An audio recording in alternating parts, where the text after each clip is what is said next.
Sir हमारे पास अभी एक पेशेंट आई है जो कि सीढ़ियों से गिर गई है और वो ओके। एक्सप्लेन कर रही है कि उसके बटक रीजन में बहुत दर्द हो रहा है। तो क्या ये टेलबोन पेन हो सकता है?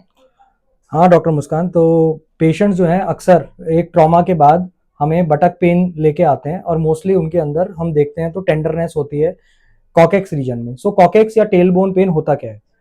तो टेल बोन जो है वो हमारे स्पाइनल कॉलम की सबसे लास्ट बोन होती है। ये जो बोन है ये अक्सर चोट लगने पे इसमें डिसलोकेशन या फ्रैक्चर हो जाते हैं या इसके ऊपर लिगामेंट्स होते हैं जिनमें स्प्रेन हो जाता है, जिसके बाद ना पेशेंट्स को पेन स्टार्ट हो जाता है टेल बोन रीजन में। हम्म। सो ये डेफिनेटली टेल बोन पेन हो सकता है। तो सर इसके सिम्टम्स क्या होते हैं? टेल बोन पेन बहुत सिंपल है डायग्नोज करना। पेशेंट्स अगर ट्रॉमा की आपको हिस्ट्री दे रहा है और पेशेंट्स बोल रहा है कि बैठने में उसको बहुत ज्यादा दर्द रहता है और बैठ के उठने में या तो दर्द होता है, और आप एग्जामिन जब उसका करते हो तो वहां पे टेंडरनेस मिलती है टेल बोन रीजन में, तो वो क्लिनिकली डायग्नोस्टिक होता है कि ये टेल बोन पेन है। तो हम इसका प्राइमरी इन्वेस्टिगेशंस क्या करवाएंगे? इसके अंदर हम सबसे पहला सिंपल इन्वेस्टिगेशन है एक्सरे, जो कि स्टैंडिंग पोजीशन में और सिटिंग पोजीशन दोनों में कराया जाता है।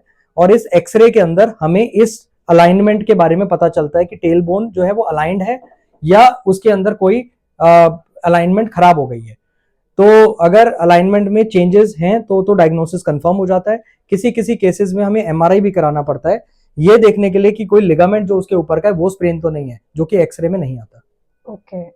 तो हो सकता है ये टेलबोन पेन हो। डेफिनेटली। तो सर हम इसके ट्रीटमेंट में क्या करना चाहिए? इसका ट्रीटमेंट के अंदर सबसे पहले पेशेंट्स को टेल बोन को रेस्ट देना है। वो रेस्ट आपको तभी दे सकते हो जब आप एक कॉकेक्स पिलो या डोनट पिलो यूज करो, ताकि जब भी आप बैठो तो आपका ये जो टेल बोन वाला सरफेस है ये नीचे आपकी सीट से ना प्रेस हो। ओके, तो सबसे फोरमोस्ट यही है। और साथ में आप पेन किलर्स ले सकते हो। काफी सारे पेशेंट्स इसी से ठीक हो जाते हैं। और कुछ पेशेंट्स के अंदर हमें फिजियोथेरेपी भी करानी पड़ती है, जिसके अंदर हम टेंस या अल्ट्रासोनिक या फिर किसी किसी केसेस में हमें मैनिपुलेशन भी करानी पड़ती है कि जो टेल बोन अगर माल अलाइंड है तो आप उसको मैनिपुलेट करके उसको आप पोजीशन कर दें। तो सर अगर किसी पेशेंट को मेडिसिन और फिजियोथेरेपी से भी आराम नहीं आ रहा तो एज अ पेन स्पेशलिस्ट आप क्या रिकमेंड करते हो कि क्या करना चाहिए? तो मोस्टली पेशेंट्स जिनको मेडिसिन या फिजियोथेरेपी से ठीक नहीं होते ना, तो एज अ पेन स्पेशलिस्ट हमारे पास मल्टीपल प्रोसीजर्स होते हैं जिनसे हम इनके टेल बोन को ठीक कर सकते हैं। टेल बोन जो है वो कॉक्सिजियल नर्व से सप्लाई होती है। कई बार जो यहाँ पे लिगामेंट्स में इन्फ्लेमेशन हुई है या जो नर्व्स में थोड़ा इंजरी हुई है उसकी वजह से पेन होता है, तो हम कई बार ओपीडी में ही कॉक्सिजियल नर्व इन्फिल्ट्रेशन कर देते हैं।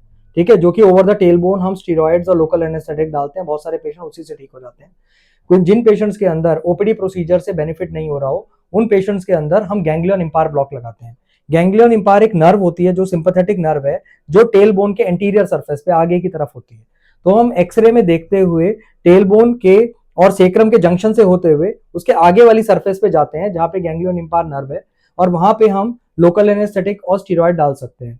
कुछ पेशेंट्स को उससे परमानेंट रिलीफ मिल जाता है, कुछ पेशेंट्स उसके बाद भी कुछ समय के बाद वापस पेन के साथ आते हैं। उन पेशेंट्स के अंदर हम गैंग्लियन इंपायर जो नर्व है उसका रेडियो फ्रीक्वेंसी एब्लेशन या न्यूरोलिसिस करते हैं, जिससे 99% पेशेंट्स आराम से ठीक हो जाते हैं। कुछ ही पेशेंट्स होते हैं जिनको इसके बाद भी रिलीफ ना मिले, जिसके लिए कॉक्सिडेक्टमी जैसे प्रोसीजर्स कराने होते हैं, लेकिन लिटरेचर में इस प्रोसीजर के बहुत सेटिस्फैक्टरी रिजल्ट नहीं है। सो ये हमारे लिए एक लास्ट रिजॉर्ट होता है उन पेशेंट्स के लिए जो बिल्कुल ही मैनेज ना हो।